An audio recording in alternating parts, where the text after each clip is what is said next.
Quando cheguei, eu era mais gente que não gostava muito dos gringos.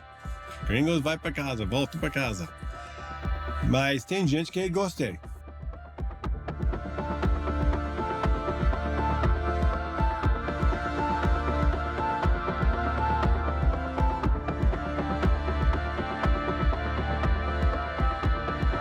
E o Kenny, o primeiro ano, não falava português, porque todo mundo queria falar inglês com nós.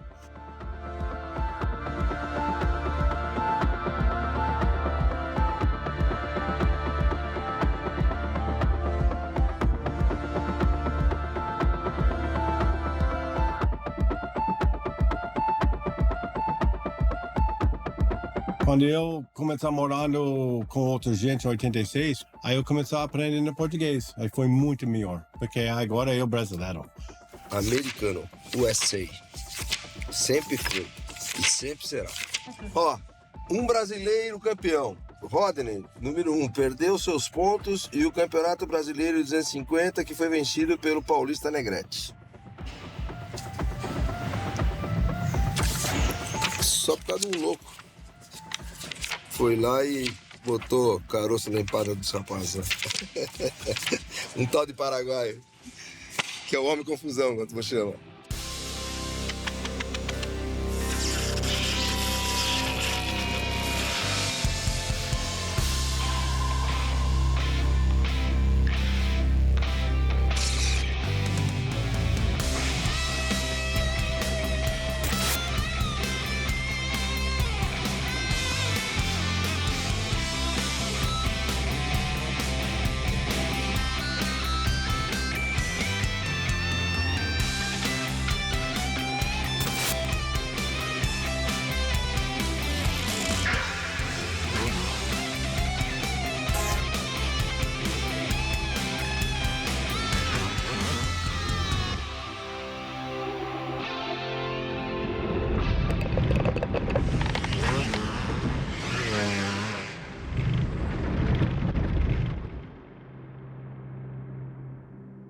The AMA Motorcycle Hall of Fame proudly welcomes Rodney Smith.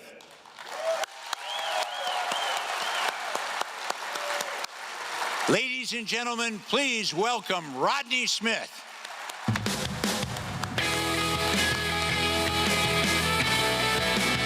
Presenting the AMA Motorcycle Hall of Fame ring tonight is multi-time score and Baja champion and ISTE medalist Hall of Fame member Scott Harden. He is accompanied by AMA board member Ken Ford, who chairs the AMA Hall of Fame committee. Smith, in recognition of your 5 Grand National Cross Country titles, 3 AMA National Hare Scrambles titles, 5 AMA National Reliability Enduro Championships, and numerous ISDE gold medals, it is my great honor to induct you into the AMA Motorcycle Hall of Fame.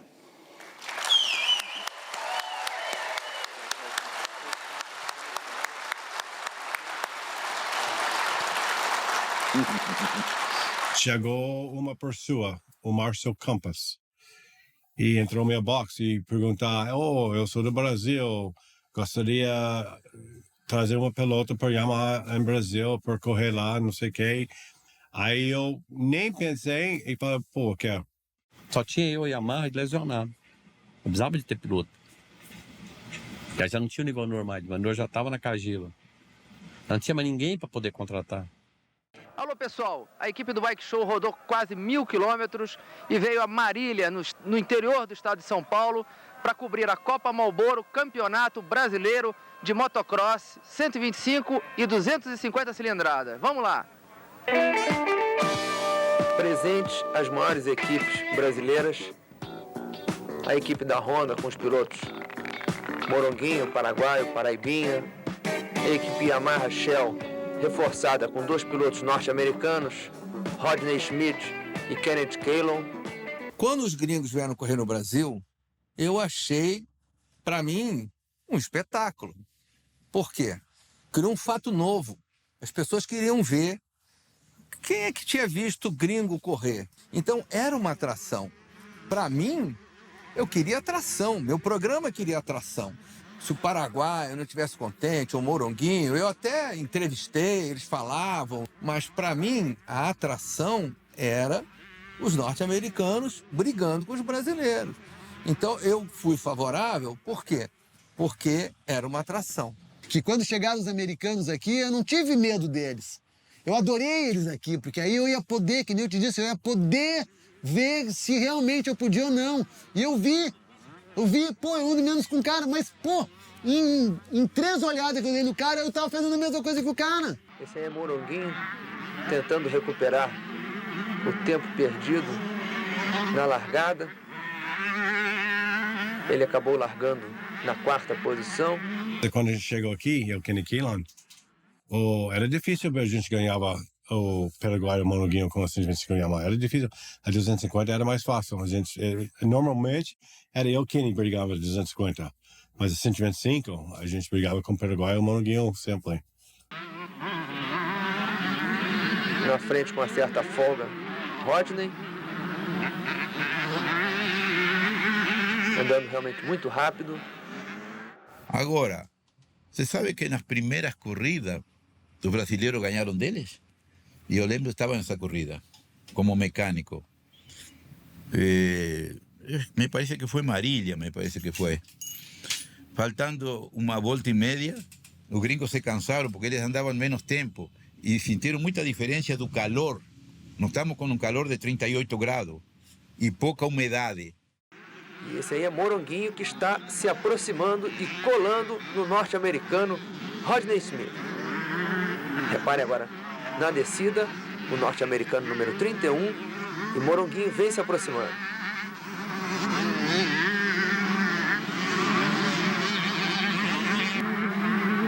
Esse aí é Nivanor, ultrapassando Roberto Boccia.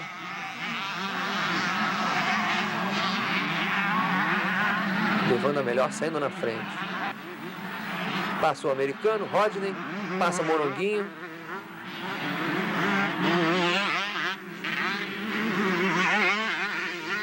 E o público começa a vibrar. Todos torcendo pela vitória do brasileiro. Eu não torcia nem para os brasileiros, nem para os norte-americanos, né? Eu queria, na verdade, eu queria o espetáculo. Então, a atração é o norte-americano, maravilha. Se o brasileiro vencer, vai ser mais atração ainda. Parte o duplo com muita disposição. Se aproxima mais ainda do norte-americano, mas não consegue a ultrapassagem.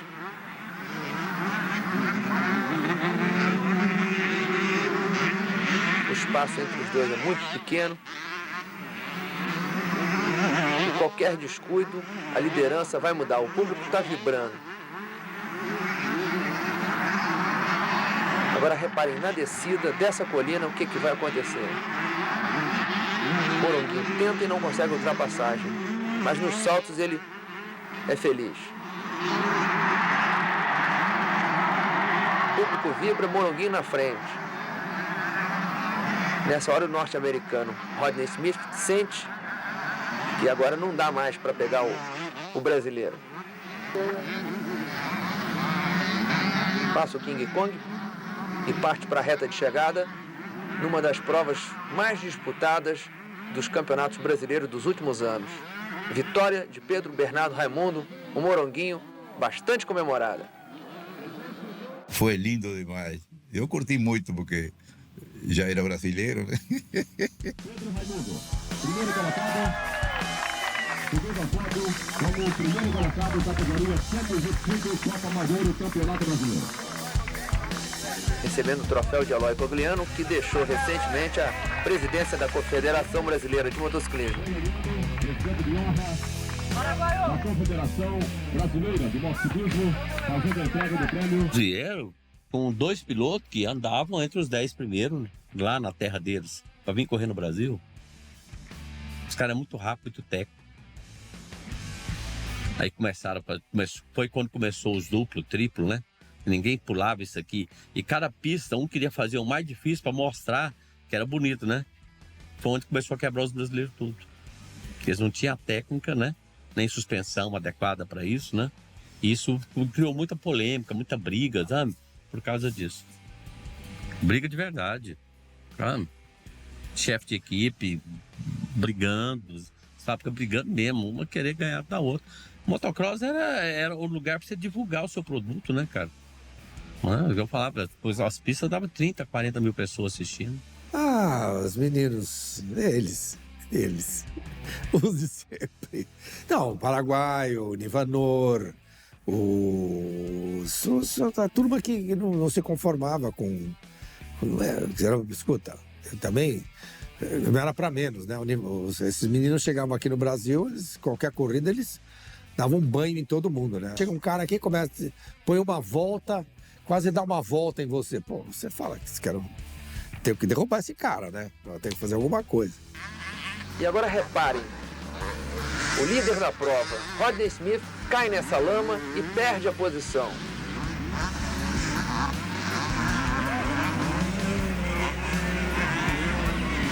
Agora passarão por ele um retardatário, que é João Toledo, de Jundiaí, e o outro norte-americano, Kenny Kaylor. A corrida está chegando ao seu final. Esse é Paraguai no King Kong. Última volta. Última volta na categoria. E a última volta para o líder, Kenneth Kaylor. Atenção, preparando-se. E aí a comemoração e a vitória de Kenny Kaylor, da equipe Shell Yamaha, na categoria 250 cilindradas da Copa Marlboro 85. What do you think about the racetrack? Disse que a pista é muito diferente das pistas americanas. Tem muitos buracos e obstáculos naturais. E por isso se torna mais difícil pilotar neste tipo de pista. E declarou que não esperava encontrar aqui no Brasil pilotos tão bons. O Federation fala, ok, aqui agora a gente vai fazer. Vou deixar eles andando aqui. Eles podem ganhar dinheiro, que eu achava estranho, a gente vai ganhar dinheiro mesmo, e ganhar o troféu, mas não ganha pontos. Eu falei, então tá, eu não quero pontos. Vai ganhar dinheiro? Ok. Pontos quem quer sabia. Hoje quer, mas porque eu gosto de falar que é campeão brasileiro, não? Mas na realidade, a lei era clara. Tanto é que eles nunca marcaram ponto. E aí o grande vencedor, 250 cilindradas, primeiro colocado, Álvaro Cândido. E eu chamo o Mário, presidente da Federação Paulista de Motociclismo, para entregar o troféu.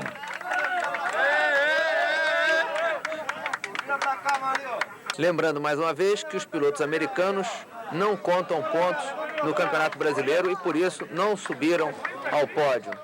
Quando os americanos chegaram aqui, eu adorei, porque eu cheguei, cara, vai ser o momento de eu mostrar quem realmente eu sou, entendeu? Onde é que eu poderia chegar. Eu levei por esse lado. Já os outros pilotos todos encararam aquilo como uma ameaça, né? O paraguaio, principalmente, entendeu? Que ele estava numa ascensão, tinha sido campeão brasileiro ali em 84. Ele via a possibilidade de ali ele se mostrar no ano de 85, firmar a posição dele, né? Ele se sentiu muito ameaçado. Paraguai só faltava os bobeados dar pancada nos pilotos. Mas eu não vou entregar mais não, mas a maioria ficou chateadíssima com a vinda dos gringos. O mais prejudicado de todos por causa do gringo foi o Paraguai, sem dúvida nenhuma. Porque ele era o rei da cocada preta, ele mandava e desmandava, ganhava tudo. E começou a não ser assim. Então, obviamente, você vai ficar frustrado. Isso não é uma questão humana, né? Então, não vou tirar no mérito, porque todo mundo pensa que eu tenho raiva dos caras. Não. Primeiro, que valorizou o meu passe. E o do Moron. Fomos os dois únicos brasileiros ganhando deles. Você aprende vendo, lógico. Mas a que preço? Se todo mundo não dava nada. E detalhe, eles só se deram bem porque minha cabeça ficou uma merda. Ele é bom. É a resposta do Paraguai. Eu não esperava diferente. Não esperava que o Paraguai tivesse dito nada diferente, entendeu? Eu não aprendi nada com esse cara. Tá bom. Olha aí, Paraguai, número 3, agora na terceira colocação. Jorge Elias, com seu motor falhando muito, vem na quarta. O Sasaki ficou um pouco mais para trás. Mas no final do ano de 85 eu caí machucou. Aí eu voltou para América por quase 2 meses. 6 semanas. Para arrumar o braço e voltou. E Yamaha, era quase final do ano, e Yamaha pegou a gente, foi lá no Guarulhos, Yamaha, né, ele chamou, ele falou, a gente vai ficar com um piloto só por ano que vem, por 86. Rodney recebe a placa de que falta apenas uma volta. Já começou a relaxar e com isso o Kenny começa a se aproximar. Equipe Hollywood atenta. Paraguaio, número 3, vem em terceiro aí, se embolando com esses retardatários. O Sasaki vem em quarto, acelerando forte, tentando chegar no paraguaio. Aí chegou um belo dia. A Yamaha mandou embora o Rodney Smith. E aí ele veio me procurar no meu escritório. Eu falei, olha, Rodney, eu vou te falar uma coisa. Eu contrato você, mas com uma condição. Só tem uma condição. Nenhuma outra condição me interessa, mas uma condição. Deus no céu e o Pedro Fausto na terra. E aí, a quadriculada para Rodney Schmidt, piloto da equipe Hollywood Motocross. Vitória merecida, acelerou com vontade, muito regular. Aí chegou na primeira corrida que ele correu comigo, ele terminou a corrida e ganhou. Aí o pessoal da Yamaha falou assim, qual que é a mágica que você fez? Falei, não, eu cuidei do menino, né? Vocês querem que ele ganhe na raça? Não, eu levei ele no médico e descobriu o problema dele e a gente está tratando e ganhando. Acaba de cruzar a linha de chegada, o segundo colocado, o piloto Kenny Quillon, número 30, com Yamaha. E em terceiro, paraguaio, correndo pelo Rio de Janeiro, equipe Motomundi, muito festejada a sua terceira colocação. Paraguaio recebe os cumprimentos. Eduardo Sasaki chega na quarta posição. A Yamaha não tinha visto de trabalho também. Eles vieram como turista. Então ele estava aqui como turista. Aí ele ia para a corrida e corria. Mas dane-se, quem que vai olhar o passaporte do menino? Aí a turma do dor de cotovelo, que apanhavam dele direto, inventaram que tinha que... o Rodney deve estar ilegal, não pode, tem que ter... Aí fizeram a cabeça da CBM, fizeram a cabeça da Federação Paulista, aí os caras vêm para mim e falam, Pedrinho, tem que legalizar isso aí. Falei, tá bom. Peguei o Rodney, botei no avião, mandei pro Paraguai. Mandei pro Paraguai. Eu tinha empresa no Paraguai, de algodão. Foi pro Paraguai, depois de 2 dias ele veio com visto de trabalho. Na verdade, ele não veio trabalhar como piloto de motocross, ele veio como mecânico de usina de algodão. Em todo caso, hoje eu posso contar os segredos, mas naquela época eu não podia. Para mim, ele veio como piloto. Festa em Campos do Jordão, Rodney Schmidt, equipe Hollywood, com uma KTM de 250 cilindradas, recebendo a quadriculada. Primeiro, então, Rodney Schmidt. Segundo, Jorge Negrete, excelente colocação, superando o norte-americano Gene Fireball. Todo mundo já no pódio, pronto para receber o seu troféu, e aí o Rodney Schmidt estourando a champanhe. Vamos lembrar que o Álvaro Cândido Filho, o paraguaio, já foi declarado campeão antecipadamente em Petrópolis. Eles nunca foram campeão. O único título que ele podia ser, você pode até perguntar pro Pedro Fausto, ele vai te contar. Eu sei que ele vai ser honesto, porque ele sabe que o único título que ele podia ser campeão, de fato e de direito, foi o último ano que ele andou no Brasil de Campeonato Hollywood, que já era categoria de moto importada. Nós dois corremos de KTM. E quem foi campeão? Álvaro Cândido Filho. Eu ganhei o título de campeão, ganhei o troféu de campeão. E aí eu falei, eu gostaria de oferecer esse troféu para uma pessoa que muito se esforçou e muito lutou atrás desse troféu. Para você, Pedro Fausto. Ele vai confirmar se é mentira. Eu tenho certeza que eu acho que ele vai ser homem, vai confirmar. Ele me deu o troféu. O Paraguai era o Saro, meu. O Paraguai era líder. Então, o pessoal, o que o Paraguai falasse, o pessoal falava, assina esse negócio aqui. Assinava 50 pilotos, entendeu? Assina esse protesto. O Paraguai era líder. Sempre foi. Todos os esportes nasce aqui, o cara é bom aqui e vai treinar lá. Não, o motocross inventou há 40 anos. Pô, será que só o Paraguai enxerga isso? Será que é só esse burro aqui? Então eu gostaria de ser o burro, pedir perdão, assumir que eu sou burro, e vocês tudo têm razão. Mas Eu entendo por quê. Não é... Se ele tá na mesma quarta hoje, é amigos. Como eu falei, se você não tem briga, você não tem nada. Sabe? Tem que ter... Se eu não tenho briga com ele, a gente não é piloto. É normal. Mas fora da pista, eu gosto dele, não tem problema com ele, nada. Ele fez a maior parte do esporte aqui que eu. Ele era bom, ninguém vai esquecer dele mesmo. Ele, Monoguinho, Nivanor. Foi muita energia nessa briga e não necessariamente dentro da pista. É porque eu não tive mais cabeça para correr, não tive mais cabeça para isso. Eu tive que me preocupar, daí por isso o Negrete foi campeão, por isso o Sasaki foi campeão. Porque senão seria o Rodney, senão seria o Kenny. Eu acho que, independente dos pilotos que foram prejudicados, eu acho que a vinda dos gringos para o Brasil foi essencial.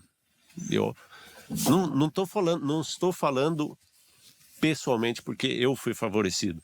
Ao contrário, eu posso ter sido prejudicado, porque eu poderia ter sido o cara que recebeu, que poderia ser o próximo piloto a ter recebido o salário que o Paraguai recebia, por que não? E tem um detalhe também, que para nós foi um orgulho ter o Rodney, embora, né, ele era um americano, ele vestia a camisa do Brasil. Então, quando ele ganhou as etapas do Mundial, ele ganhou representando o Brasil.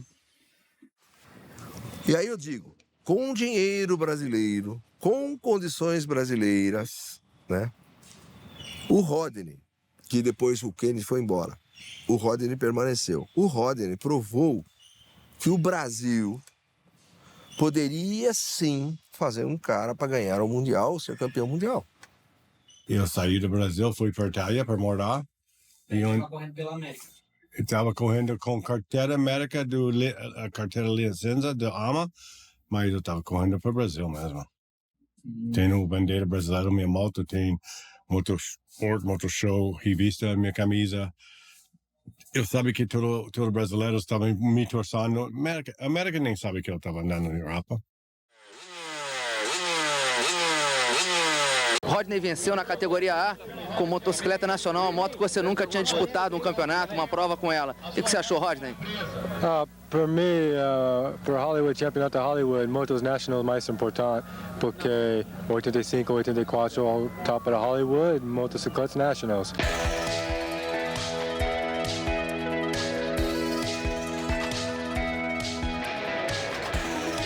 Rodney trouxe mudanças. Eu acho que Rodney foi o mais influente piloto aqui dos gringos que vieram, né? Foi o que mais tempo permaneceu, foi o que teve o trabalho mais relevante e que saiu daqui melhor do que chegou. Eu acho que ele trouxe mudanças, sim. E quem bebeu dessa fonte? Sasaki, Negrete, a geração seguinte, né? O Rodney era um piloto muito rápido. Ele era diferente, ele era diferenciado mesmo, porque a gente olhava ele... Falava, poxa, ele não está acelerando, mas se eu olhava o cronômetro, ele estava muito rápido.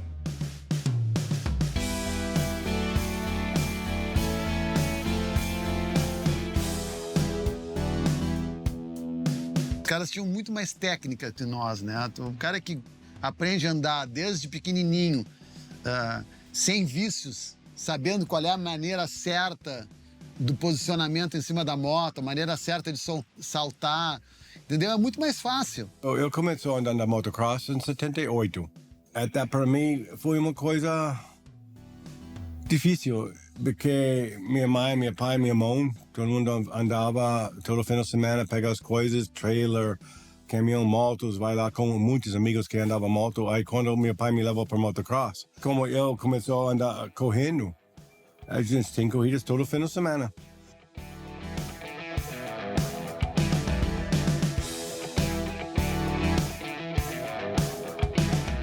Ele foi aos poucos enturmando com os pilotos brasileiros. O Kenny Kelly já foi um pouco mais, mas o Rodney enturmou muito rápido.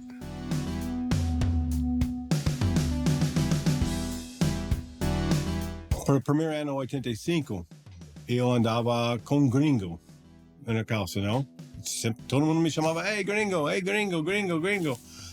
Mas 86, quando vem Mundial, 125 do Brasil, eu lembro, falei com o Cláudio Teixeira, que era WT, que fez a roupa para Hollywood. E eu falei, bom, Cláudio, agora eu não sou mais gringo, eu sou brasileiro, eu moro aqui. Os gringos estão indo para aqui agora, para o Mundial. Os pilotos de fora.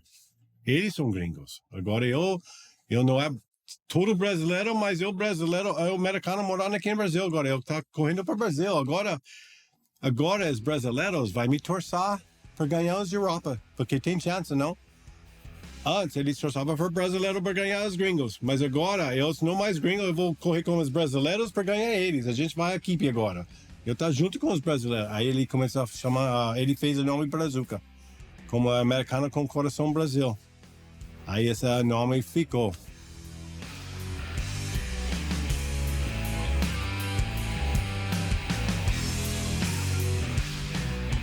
Depois do Rodney Kenny, que vieram com um bom ranking, começaram a pintar outros pilotos no Brasil que tinham um ranking menor e que a quem era oferecida uma estrutura que aí começou a faltar na mão dos brasileiros que estavam chegando, né?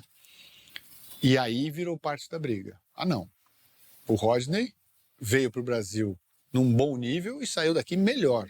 Ele foi para o Mundial, foi terceiro no Mundial. Né? Ele cresceu, mérito dele, da estrutura que ele encontrou, do esporte que ele encontrou, e saiu melhor. Mas começa a vir outros pilotos que você começa a ver nomes que eu não tenho que fazer uma força enorme para puxar na memória, que vão pintando. E isso incomodou. Para mim, só veio a somar aquilo ali, no meu ponto de vista, né? Naquela época, eu fiquei feliz que ele viesse, porque era a mesma coisa que eu dizia assim, não preciso sair daqui para ir nos Estados Unidos, não. Eles vieram aqui. Daí a gente olha como é que é as técnicas, então aprende. Eu acho que para mim foi um aprendizado. Eu sei que não foi bem assim, nem todos os pilotos pensaram dessa maneira. Eu acho que foi uma linha divisória ali, antes e depois. Principalmente em relação às pistas, o estilo de pilotagem, a base, né? A técnica de piloto. Eu acho que mudou muita coisa. Meu pai achou o máximo, porque o meu pai, se fosse para pensar em dinheiro, ia falar, pô, mas agora que meu filho pode chegar junto com aqueles pilotos que ganham os seus $30 mil por mês, agora chegam os caras que vai ficar mais longe. Só que o meu pai, ele tinha um pensamento que eu tinha que continuar evoluindo, porque meu pai queria que eu fosse um dia pro Mundial. Então ele não deu bola também, já achou que foi o máximo. E realmente foi o máximo de tristeza pra mim. Porque vai tomar banho, cara. No começo os caras davam 3 voltas em cima de mim, cara. Pô, daqui a pouco um X nas costas. Eu falei, ai meu Deus, daqui a pouco o outro. Daí quando aconteceu de eu na corrida tomar 3 voltas, eu falei, tá louco, cara? Aí quando eu ia correr já nas outras corridas, eu vinha assim, quando eu escutava a moto atrás, assim, eu já olhava pra ver se não era eles pra dar mais uma volta, né? Eles melhoraram muito, muito. Se você pegar os tempos que eles faziam antes dos gringos virem aqui, os tempos que eles começaram a fazer, a técnica de fazer as curvas, eles não se machucaram muito menos, porque eles aprendiam a não ficar expondo os joelhos. Cresceram sem dúvida nenhuma. Mas eu concordo com quem fez essa crítica, eu sou obrigado a concordar. Eles tiraram o protagonismo dos brasileiros, tiraram mesmo, com certeza.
O Wilton Veloso, paraibinha, era um piloto que a gente tinha uma afinidade.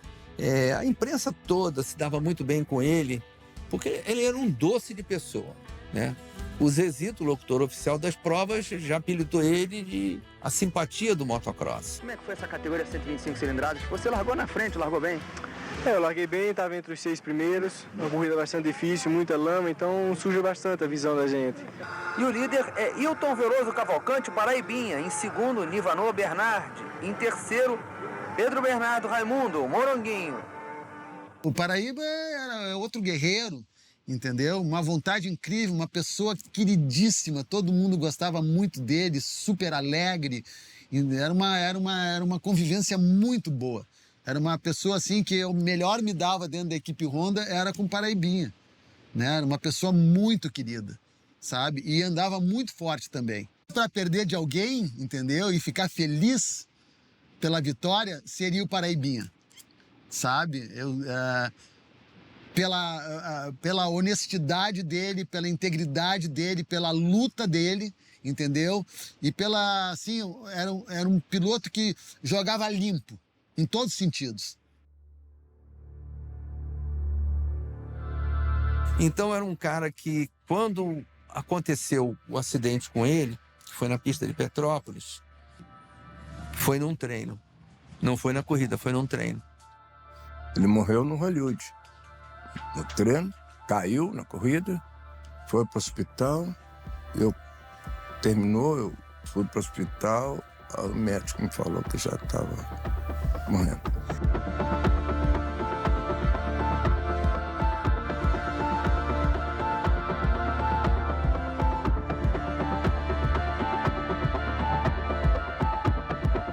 Tem algumas coincidências que acabam acontecendo. Há uma diminuição do investimento no esporte. Há uma mudança. O motocross deixou de ser quase o único esporte de ação no Brasil. A sociedade estava mudando, né? O valor dos contratos já não era o mesmo, o interesse já não era o mesmo. E é óbvio que a geração seguinte paga esse preço, né? A gente aí faz a lista, né?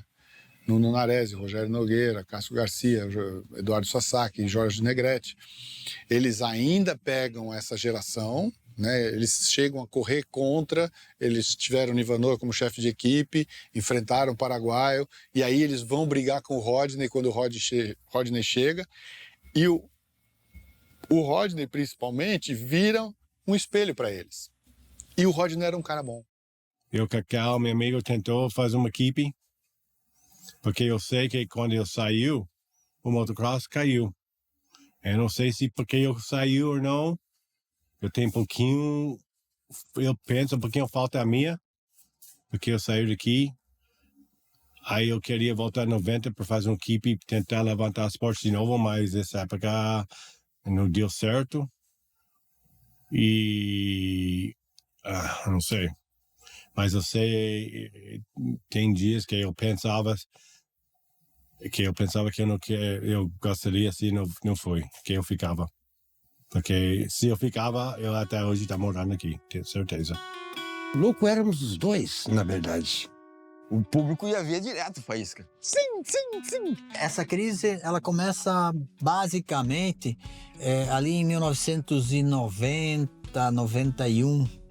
Cássio Garcia, grande piloto também, Dragalho Miranda. Olha aí! E com a torcida, com os brotinhos todos aí, né, Cássio?